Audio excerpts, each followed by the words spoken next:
Welcome to Spiritual Basics Podcast with April and Jen, a bi-monthly podcast designed to teach the searchers, seekers, and spiritually curious the basics of metaphysics and new thought. They are all about the basics, but they are not basic bitches. Now, here are your hosts, April Darley and Jen Merkel. Hello, and thank you for joining us for another episode of Spiritual Basics Podcast with April and Jen. My name is Jen Merkel. And I'm April Darley. Hey, so April, Hey. I know that you recently, I don't know how recently, but you've got this really healthy routine now where you go to bed early, but you kind of like go, like you read, like you shut down early. You're not like scrolling your screen till 10 p.m. or something like I sometimes tend to do. But I know you told me the other day that you were really into this book. So tell me about this book you're reading. Like, what's it all about? So I have discovered this new genre, and it's called women's paranormal fiction. And I've always been a reader of paranormal fiction anyway. And what I mean by paranormal fiction, it tends to have people with superpowers or witches or vampires or werewolves, shapeshifters, that sort of thing. But women's paranormal fiction, this new genre, it really started by 12 powerhouse writers in the paranormal romance type genre. And they're like, you know what? There's not enough badass midlife women who are the heroes to these stories. You know, that's true. Right? All these heroines, they're in their 20s and, they're trying to have a baby or, blah, blah, blah. But they're making 25-year-old mistakes instead of 55-year-old mistakes. Exactly. So this genre, the women tend to be divorced or widowed.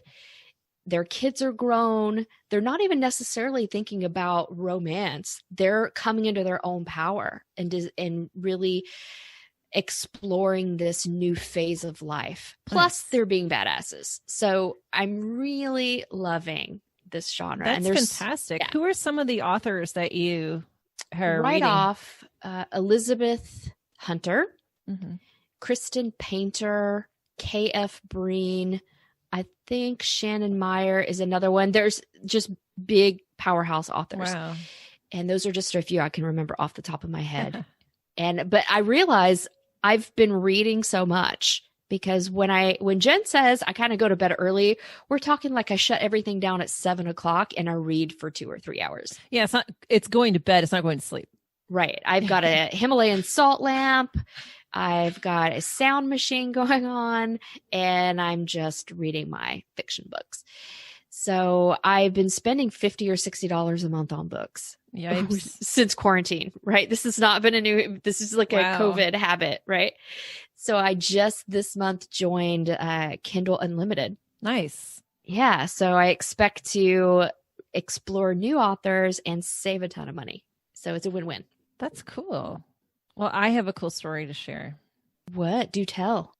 All right. So you remember when I moved. So I moved into my place that I'm in right now about a year ago, maybe a little bit over a year ago. And I really like it. I mean, it's a townhouse. It's got a nice patio, a big tree right on the patio, right?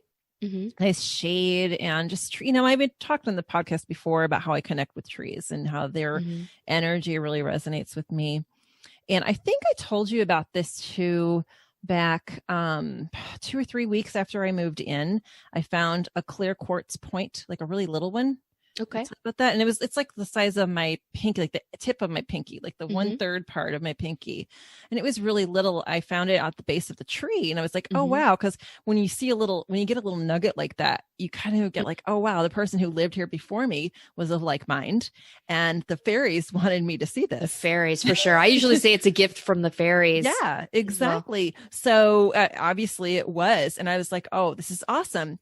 And I thought, I can add it to my collection. But I thought, I'm not going to do that because the gift to me was receiving it and getting that message.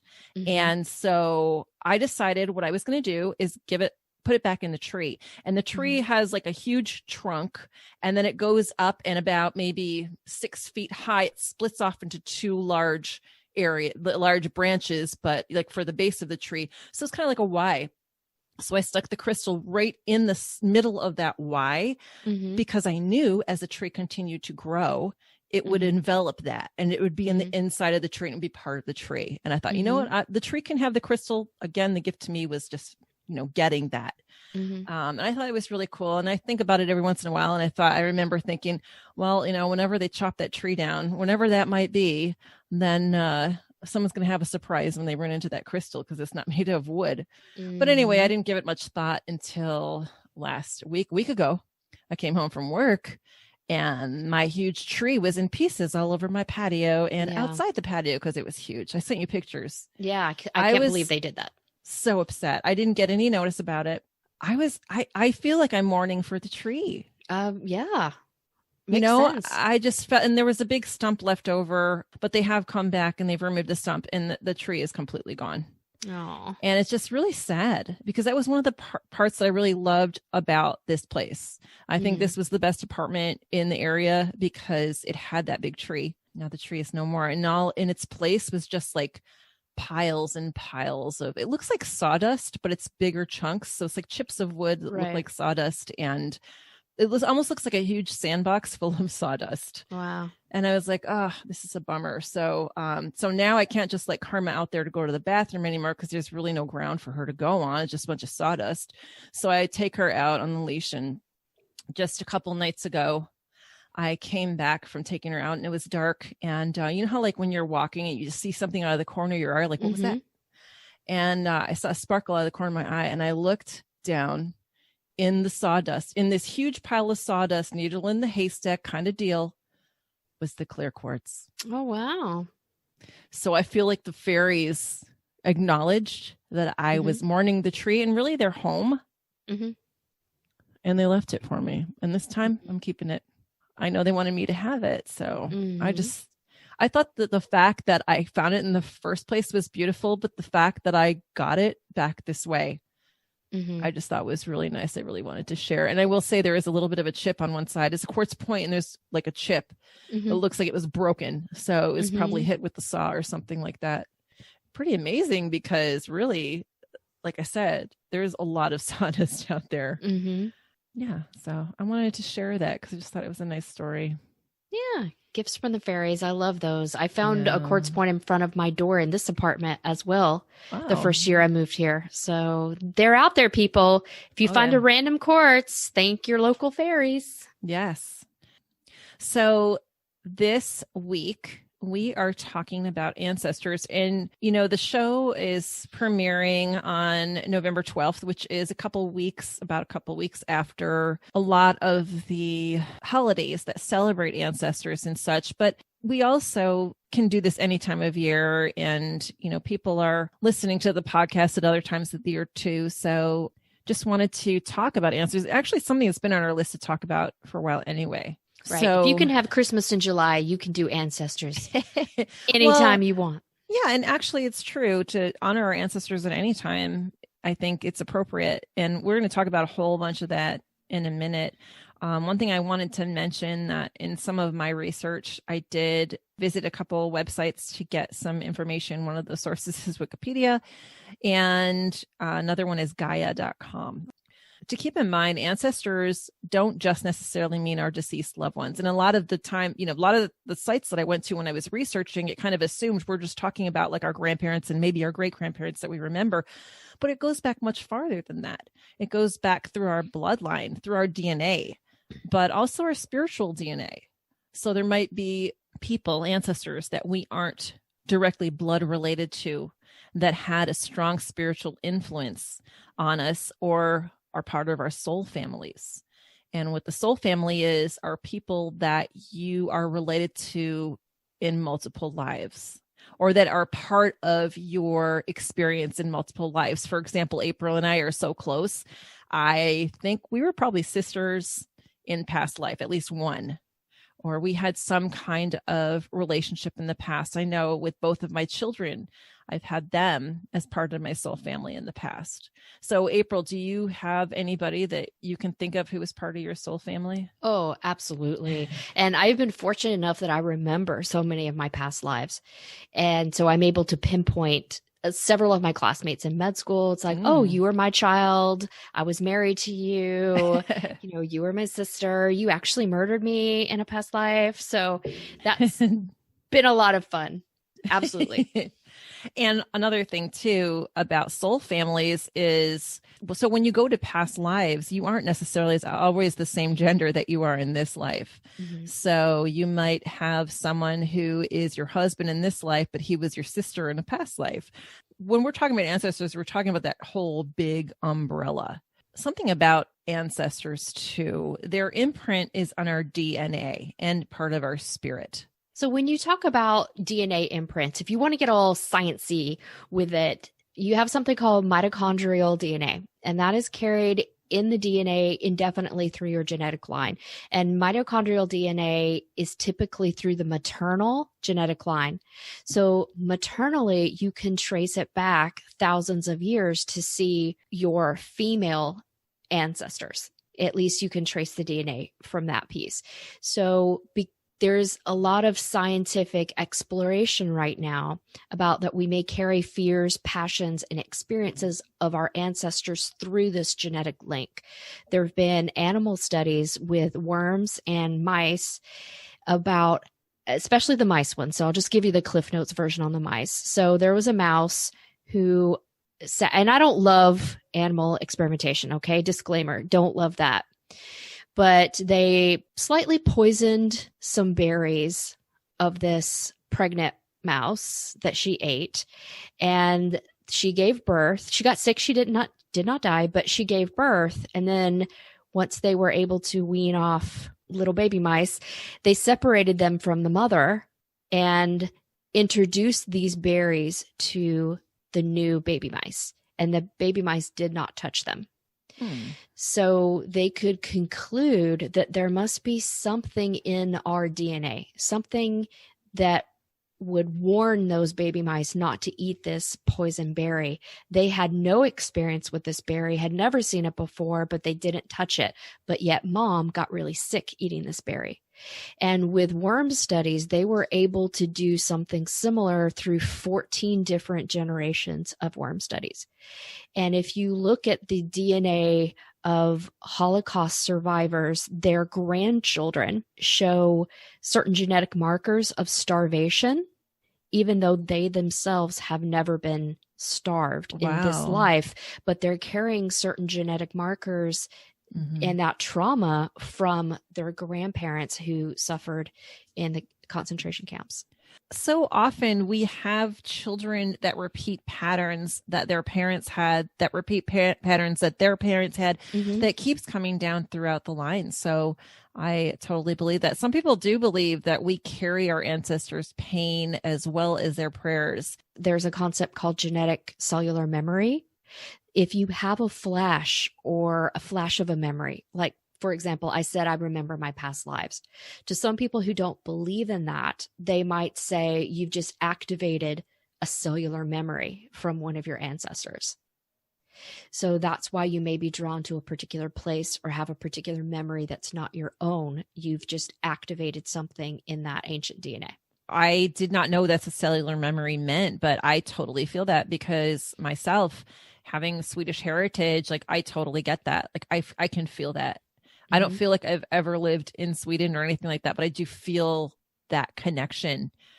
So that's really cool. Some people do believe that we're benefiting from their good deeds. And then likewise, it could be said that we're paying for their poor behaviors as well, which is called ancestral karma. Some people don't necessarily believe in that. So it's kind of up for debate. If you caught our paganism episode, we talked about the Wheel of the Year. If you didn't catch our paganism episode, go check it out. It was amazeballs. Yes. We had Wendy and Bear Griffin from Ardeo Artisanals, and they were educating us on some of the pagan holidays and what they did. But there is something called the Wheel of the Year. And in the Northern Hemisphere, we've just crossed, by the time this episode airs, something called Samhain. If you see it written out, it looks like Samhain, Samhain, but in Irish, it is pronounced Samhain. I believe in Scottish Gaelic, it is slightly different. I think it's Samhain. So the pronunciation is a little bit different there. And for anyone who practices Wicca or a witch, this is almost like New Year's Eve. It is the end of the year. Samhain is the third and final harvest festival where all the crops have been brought in and you are celebrating your abundance. So Samhain began as a pagan religious festival originating in ancient Celtic spiritual tradition. In modern times, Samhain is usually celebrated October 31st to November 1st, and it's about ushering in the dark half of the year. The harvest is in, the year is getting darker, and we're moving from that action work mode to rest and recovery mode. And people believe that the barrier between the physical world and the spirit world tends to get thinner during this time of year, and that allows more interaction between humans and those ancestors that have crossed over to the other side. Ancient Celts marked Samhain as the most significant of what were known as the fire festival. So to our friends on the southern hemisphere right now, they are celebrating something called Beltane, or in Irish it would be Bealtaine, and that is spring, May 1st. So Samhain and Beltane are two of the most prominent fire festivals, and you'll find that fire really in Samhain keeps the dark at bay, right? And in Beltane is more about bringing celebration of life and spring and summer. During this time of year, your hearth fires in family homes were left burning while the harvest fires were out to be gathered. So it was a form of protection. And the Celts believed that the barrier between worlds could be breached at Samhain. So they prepared offerings that were left outside villages in the fields for fairies, or in Irish, they're called the Sidhe. And it was expected that your ancestors might cross over during this time and pay you a visit. So the Celts sometimes would dress as animals, monsters, so that the fairies wouldn't kidnap them. So in Ireland and Scottish tradition, the fairies, it's mixed. So I know we've done a past episode on fairies or the Sidhe, but they're kind of treated almost like pranksters, and you don't want to insult the fairy. So you want to be wary of the fairies in Ireland during this time. Now, when Christianity started to gain a foothold over pagan communities, certain church leaders attempted to reframe pagan celebrations like Samhain into more of a Christian interpretation. Mm-hmm. So in the 9th century, Pope Gregory declared it All Saints' Day and scheduled it for November 1st, and something called All Souls' Day would follow on November 2nd. And if you didn't know, Halloween originated in Ireland, right? Newsflash, began over there. So they would often carve turnips, and later it would become pumpkins. But trick-or-treating is said to have derived from the ancient Irish and Scottish practices, where in the nights leading up to Samhain in Ireland, you would put on costumes, go door to door, and sing songs to the dead. It's almost like caroling, and you were given cakes or treats as payment for that. And Halloween pranks as a tradition were generally blamed on the fairies. So if you were going to prank, it was a good time to do it because the fairies would get blamed for it. The fairies would get blamed, but you were putting yourself, that was risky gamble for you, right? You don't want to piss off the fairies. You don't want to piss off the fairies, right? So some ways that you can celebrate Samhain even today are by bonfires. If you've got a great chimenea, a fire pit, a fireplace, or even if you just want to burn some candles, having fire in your home in some way is a beautiful way to celebrate it. You can do altars to your ancestors, or there's something called a silent supper or a dumb supper. And this is where you leave place settings for deceased family members and you eat in silence. You can also decorate in the colors of fall and the foods of fall. So pumpkins, apples, and the colors orange, black, yellow, red, and just reconnect with nature. And because it is the last harvest festival, think about everything that you've harvested this year. What kind of abundance has come to you in the entire year? This is almost like your first opportunity for New Year's Eve. You are ending out the Celtic wheel of the year with Samhain. So what kinds of things are you thankful for, and what would you like to bring to you in the next year? So that is Samhain. But other parts of the world celebrate Dia de los Muertos, All Saints' Day, and All Souls' Day. And Jen, you and I have both seen the movie Coco. Yeah, you told me that you didn't really used to do much for your ancestors until you watched the movie. And it was something that I had seen part of when I was with the Grands a couple months ago. And I thought, I've got Disney. I'm going to watch it. I watched it probably a couple weeks ago, and so cute. What a great movie. And so many great lessons in that movie. It was just it was adorable. I loved it.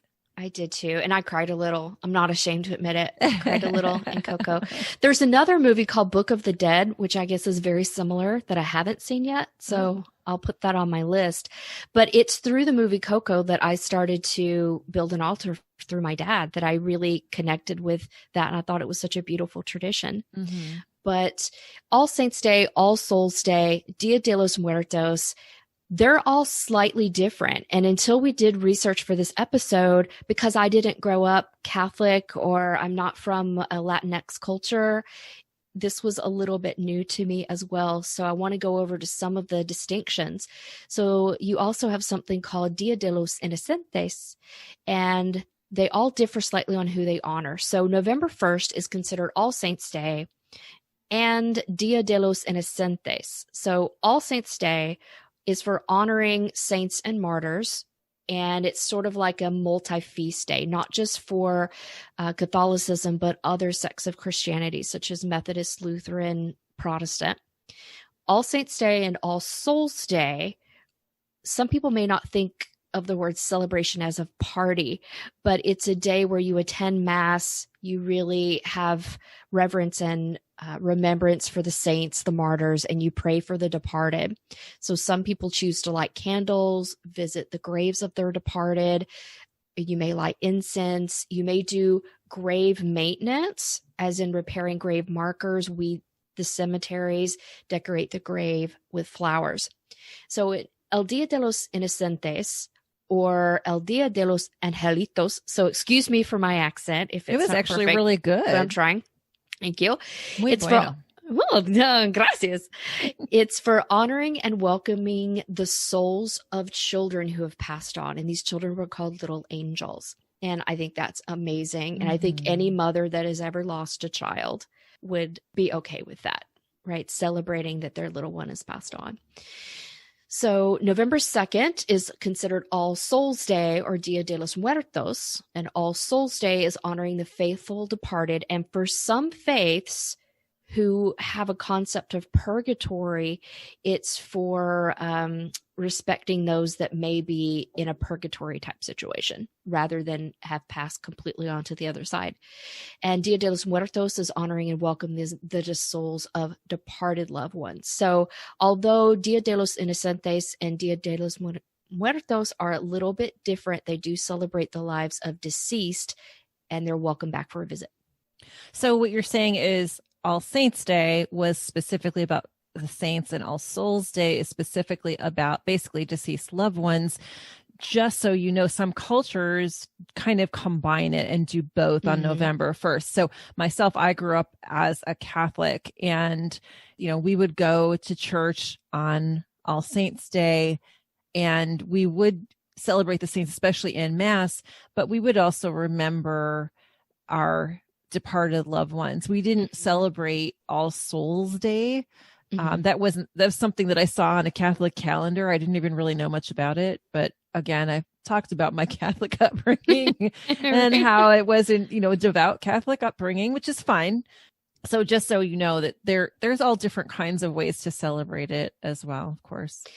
And the Dia de los Muertos does have more of that celebratory feel, where it is parties for your loved ones. There's song, there's dance, there's music, these incredibly ornate altars with candy sugar skulls and so much great. That's true. The All Saints' Day and All Souls, depending on how you look at it, was more solemn and quiet, and a quiet, respectful. Not that what Dia isn't respectful, because it certainly is, but just in a different way. So as you know, I had already mentioned I'd done some of my research from Wikipedia and taking it with a grain of salt, of course, but I wanted to read something that, or part of something that I read on the Wikipedia page about All Saints Day, because it actually made a lot of sense and it said very well. And I was going to rewrite it, but it just made more sense to just read it out loud. So what they're saying, I'm quoting: the Christian celebration of All Saints Day and All Souls Day stems from a belief that there is a powerful spiritual bond between those in heaven, known as the church triumphant, and the living, known as the church militant. As such, individuals throughout the church universal, meaning throughout the whole church or all the churches, are honored, in addition to individuals who have personally led one to faith in Jesus, such as one's grandmother or friend. So again, I thought that was just beautifully said, and it really does sum it up very well. So moving on, why should we honor our ancestors? So there are a couple different reasons why you might want to do that. One is because you might have unfinished business with them. Perhaps they passed away and there were left some unresolved issues, and you want to resolve that in your life and find peace within yourself and peace with that person. They also might still have some healing work and evolution to do. So once you pass to the other side, you might still have lessons to learn. You know, we have multiple lives. We don't learn everything in this one life, and it's a continual process. So your loved ones that are on the other side might, again, still have some healing work to do. So helping you will help them grow spiritually as well. And also for your own spiritual growth and healing, to ask for messages or assistance and get assistance with them. So it's just another like resource that you can call on along with your guides and angels and spirit, is your helpful ancestors. Another thing too is to commemorate or memorialize them, just doing something in their honor because you love them. Again, it doesn't have to necessarily just be the relatives that you remember, but they're all part of what you are and what you are today and what you're made up of. So honoring and commemorating them is just a really wonderful thing to do.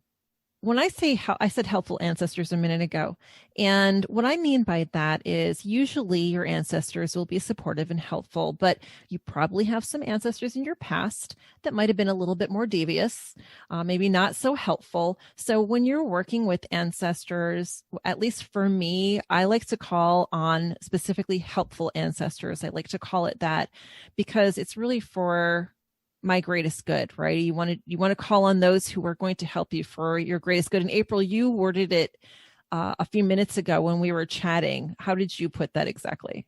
So yeah, I call in ancestors for my best and highest good. All ancestors who are able to help me for my best and highest good. That phrase is so interesting because you might be calling in an ancestor you had a conflict with.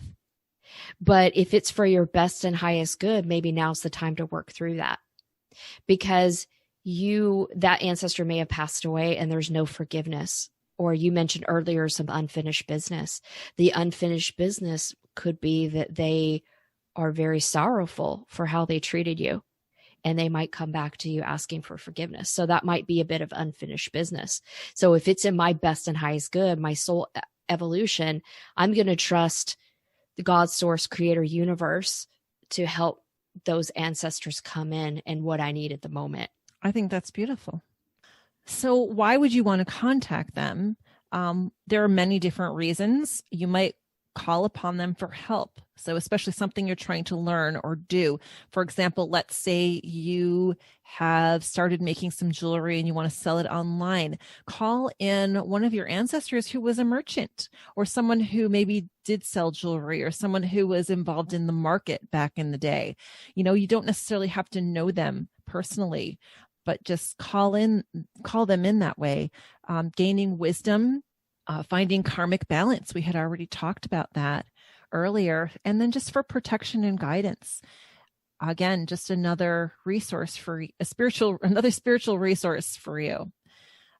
So when you're calling them in, there's so many different things you can do as far as working with them. If you want to just do something really quick, but yet still honor them, just, creating a sacred space and then calling them into your heart and just quietly honoring them by setting the intention to do so. Or if you want to do something a little bit more ritualistic, you can do an actual ritual where you can include things like incense and candles, an element of nature like fire, water, flowers, or crystals, something in remembrance of them. There's kind of a, what do I want to say, controversy about using photos. Some people don't like to use photos. I personally do. Some people would rather use something in remembrance, like an heirloom, any representation of them. If flowers remind you of them, like for example, my grandmother, she loved chickens. So I have a little chicken figurine I might use in a ritual or to help commemorate her. So again, also anything that represents spirit to you, like a statuette, or even if you have an angel card, an oracle card, or something like that has an angel on it. And you might want to open up the portal and help to facilitate connection by doing something with sound, like using a singing bowl, a rattle, a drum, or even just singing yourself. And by the way, you don't have to be a good singer. And then just go ahead and invite spirit to join you. Ask for permission and guidance. Then invite your helpful ancestors to join you by name if possible, but ask spirit guides and angels by name if you like as well. Having an offering is also a really good idea. For example, if you have a handwritten letter that you'd like to go ahead and burn as an offering to the ancestors, or maybe you've prepared a favorite food, some flowers, singing a song, dance, or praying, anything like that. And then you also may wish to do a meditation.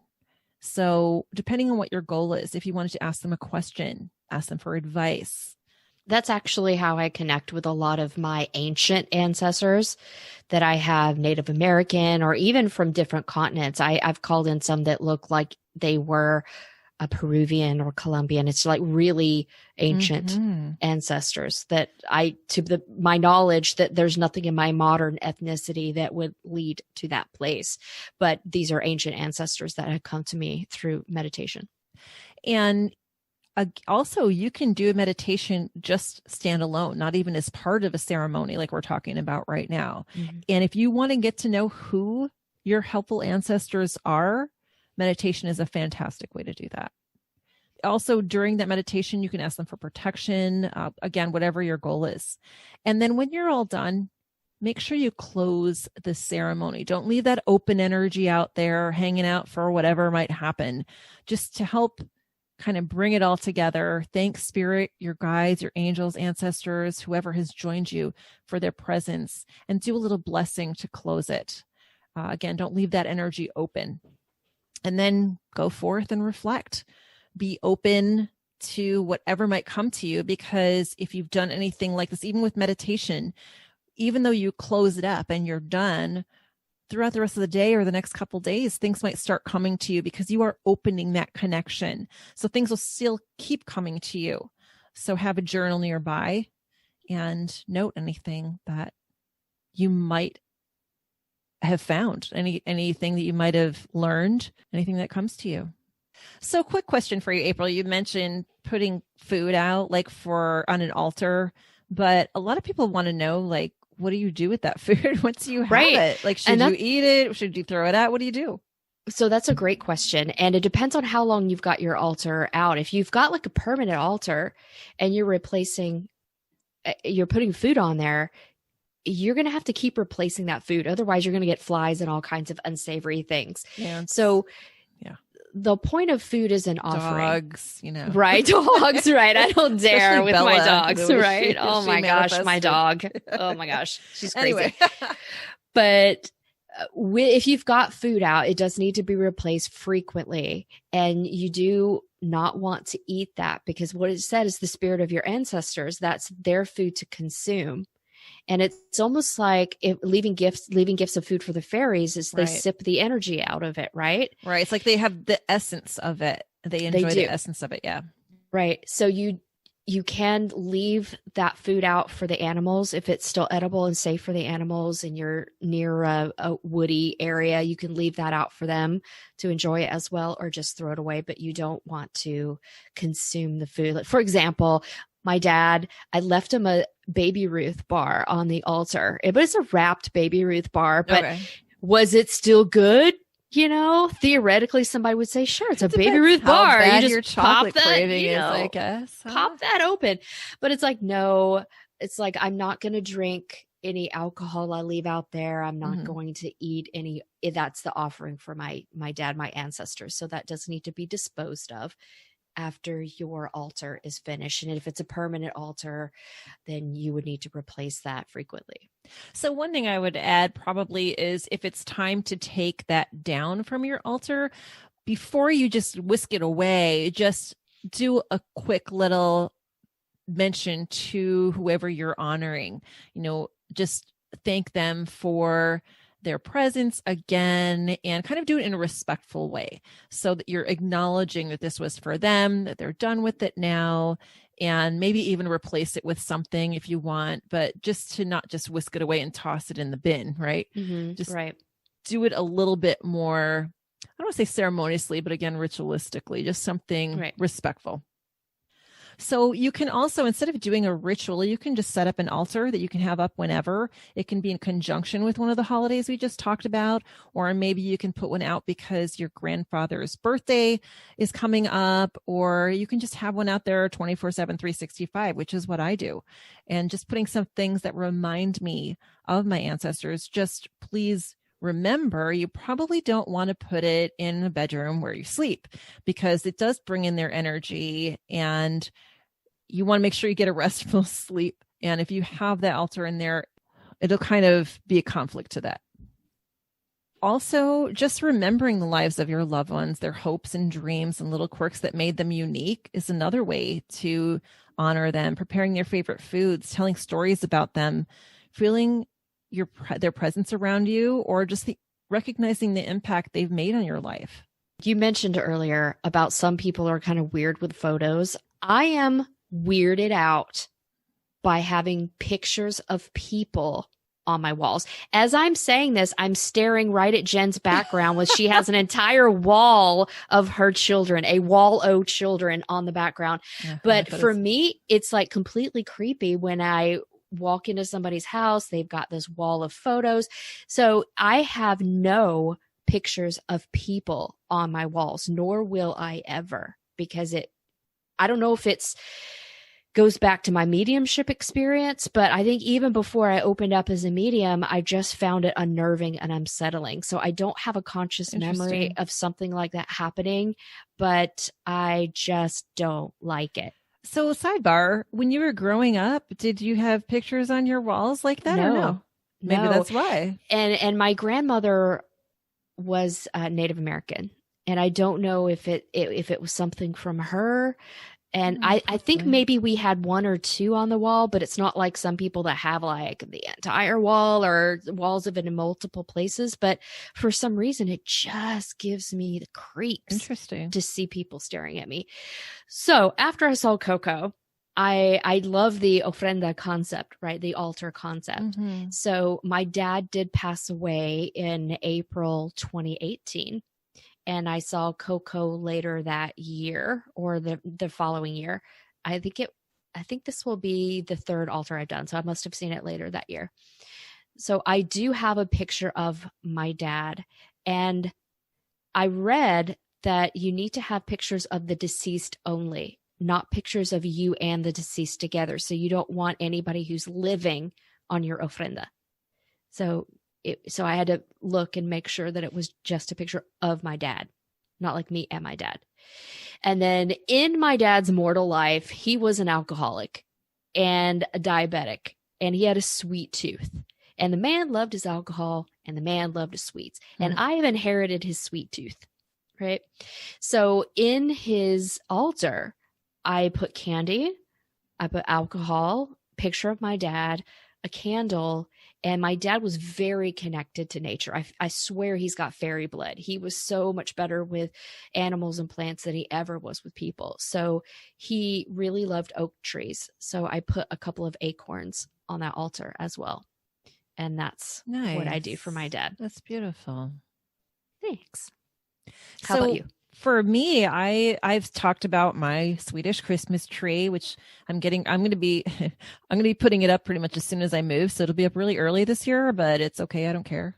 There's no rules. You know what? I'm an adult. I make my own rules. I do have that altar I talked about, but also I do call upon them in meditation a lot. And I like to use merlinite or bloodstone crystals to help facilitate that. Sometimes I have in the past set a place setting for them, kind of like what you talked about, one of the rituals that people had done.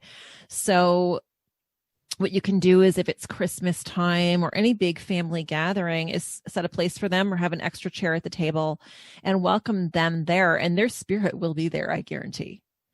You might not be able to feel it depending on how sensitive you are, but even just to do that, I think is a beautiful thing. Any type of remembrance, like wearing a piece of their jewelry or just having a beer for them, out at a bar and remembering someone and just having a beer for them. I've done that with family as well, where you start talking about stories like how great, such and such was and the things that happened in your childhood and, just raise a toast, doing something in their honor, also like planting a tree or putting together a memorial garden, making a pilgrimage somewhere to a place that was important to them, one of their favorite places, or volunteering for a cause that meant something to them. If they were good with animals, volunteering in an animal charity, or perhaps they had some issues with abuse, like physical abuse, volunteering at a women's shelter or something like that can maybe offset that a little bit. So those are all just some kind of ideas in how you can honor your ancestors. Great job. So yeah, that's it for our episode. Thank you guys so much for joining us. Another one for the books. And it was so awesome to connect with you, April. I love doing this. I love our little date we have a couple times a month. I always look forward to it. So until next time, everybody, thanks so much for joining us. Bye. This has been Spiritual Basics Podcast with April and Jen. Find full episodes on your favorite listening platform or visit spiritualbasicspodcast.com.